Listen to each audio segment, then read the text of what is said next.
Welcome to today's class. In this class, we'll be discussing about um, how to make use of border only on our table. So now, in our previous tutorial, we have discussed more on of table collapse. More properties on tables have been discussed previously. But today, we just want to make a border around our table. Now, previously, I've created this table here, the table role, the table data, and the table head, as you can see. So now in our CSS file, what we have, we just only have the table.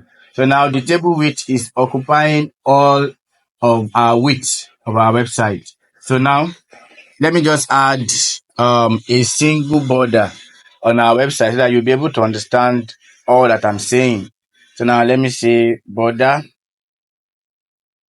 then I will say 1 pixels, then I'll make it solid. So now you see we have our table here just with a border around all our elements in it. So you see, so this is how to make use of the table border. Thank you.